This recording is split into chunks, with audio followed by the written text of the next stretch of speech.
Maraming salamat po. Medyo natanong na rin ako kanina pero para lang po ma-clarify, pasensya na.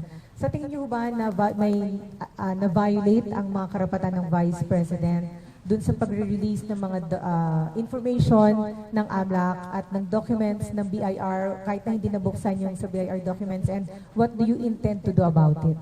Same answer po. We are aware of provisions of law that provide for the confidentiality of such documents. As to what we're going to do about it, as I said, we're not at liberty to disclose the legal steps that we will be taking regarding these matters. Mr. Lance Mexico, Newswatch. Good afternoon, sir. So, kanina po you've also explained kahit hindi masyadong detalyado na dun sa 6.7, it's probably aggregated, etc. Perhaps, sir, without going into detail lang din, what's the simple explanation dun po sa wala daw cash on bank and in hand si VP Sara from 2019 to 2024, and yung 3 years dun at least ay sakop nung kaniyang termino bilang Vice President? Opo. Thank you for that question, Sir Lance. No, I guess the simple explanation in consultation with, of course, the client, because is she disclosed. She disclosed. No, I can understand na the confusion kasi accurate naman sinasabi, walang line item ng cash in bank. Accurate naman yun. No? But what I'm saying is she disclosed because it was all lumped under yung others. No? Kasi sa personal items, kung makita nyo dun sa SALN, nakasulat dun vehicles, others, ganyan. So, yung cash in bank, kasama siya dun sa others. So, she disclosed, no? Yung walang sinasabi doon na wala siyang cash in bank. Nakalump lang siya sa others. Okay. Thank you, sir. But I just wanted to clarify kasi baka sabihin parang sinasabi naming mali o sinungaling yung mga House members yesterday. Hindi naman po. Kasi ang sinasabi naman nila is walang line item ng cash in bank. So now we're just clarifying upon consultation with our client na she disclosed all of those actually. It was just lumped under others or I think various, one of those things. Alright, thank you po for the explanation. Yung isa ko naman pong tanong, you've mentioned, sir, no, na, and si ma'am, sabi niyo hintayin na lang yung publiko na dun sa detailed answer kapag dumating tayo sa trial. But sir, siguro, just in the scenario na walang probable cause or there's no trial na mangyayari sa Senate, even though may mga nagsasabi na ng mambabatas na may probable cause to move the impeachment proceedings or move the impeachment case, can the public still expect a detailed answer on these allegations, on these financial records, kahit po walang trial? Wala pa kasi tayo doon, so napakahirap sumagot. But this is partly also why we're here, diba? Because we all realize this is both a political and legal exercise, diba? It's a sui generis matter. Kaya nga, kahit kami, sa totoo lang, ayaw namin nagpapa-interview. In fact, ako, try talaga ako although kailangan, nagtatry akong umiwas sa inyo. Alam nyo yun, kasi minsan nakikiusap ako sa inyo na hindi mo na magpapa-interview because kami, we're more focused on the legal. Ayaw namin nung public debate. No? But in any case, we do understand that along with the legal, this is also a political matter. And that's why as much as I can, and the defense team can, we try to, oblige certain interview requests para lang ma-explain sa public generally. Para lang hindi magkaroon kaagad ng misconception doon sa mga nangyari. But we're too far from that. Tingnan muna natin kung anong magiging desisyon ng ating House of Representatives ukol dyan. At kung magkaroon man ng, you never know, sabi nga ng Senate, they will start the trial forthwith kaagad pag umabot sa kanila itong articles of impeachment. So, pinaghahandaan talaga ng defense team yun sa ngayon. Lastly, Mr. Chad Gatchalian of Billionaire News Channel. Good afternoon po, attorneys.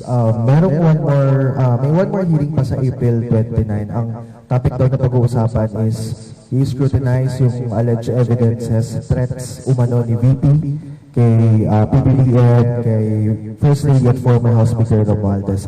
Ano po yung expectations ninyo dun sa hindi nagaganapin? And so far, kahit wala pa yung presentation of evidences, ano ba yung overall stance ng defense team with that issue? Well, actually, the issue of grave threat is pending litigation. It's nasa DOJ yan, no? So we have already submitted our defenses there.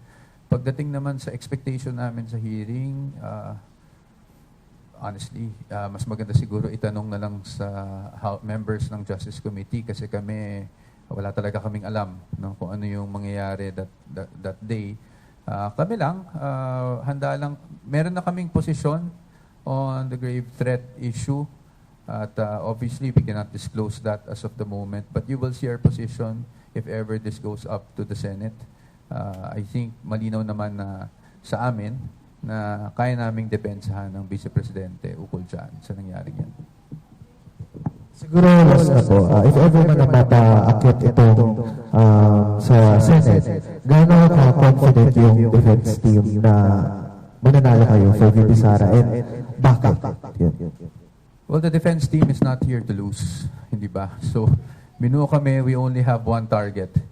It's not just to win, but actually to show the general public and the people of the Philippines na walang katiwalian, na walang katotohanan sa mga ikangay katiwalian na binabato sa ating Vice Presidente.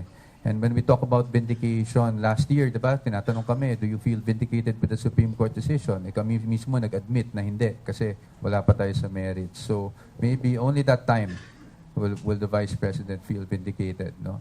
And that's what we're here for. We're here to protect the rights of our client, and we're here to show the evidence, to present the evidence, to test the evidence of the prosecution, and to show the Filipino people na hindi corrupt ang ating Vice Presidente at walang katiwaliang ginawa ang ating Vice Presidente sa kanyang termino. Last question lang po, Ina Hernando Manipon, Manila Bulletin. Hi, Ina. I haven't seen you for so long. Hello. Hello, sir. Hello, everyone. Just one question lang po, no?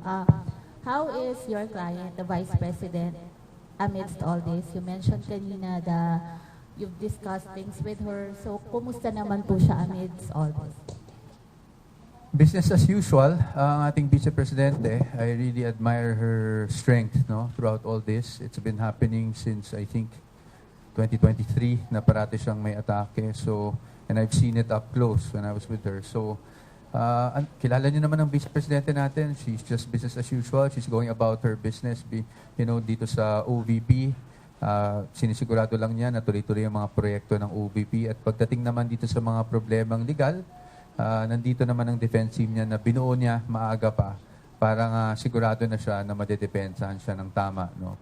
Kung sakali mang umabot tayo sa impeachment trial. We thank our colleague from the media. Before we end, we invite the defense team to share any closing message. Siguro, hindi na po kami mag-closing message. Isang malaking pasasalamat na lang po sa inyong lahat. At isang paumanhin. Because in the next few days, I will really not give too many interviews. Pili lang po talaga. Not because of favoritism or anything like that, but because, as you know, again, we do not want to litigate this case in the media. We want to follow process. At pagdating sa media, it's really clarifications that we give. We respect yung pananaw both ng mga supporters natin and even those who are against us.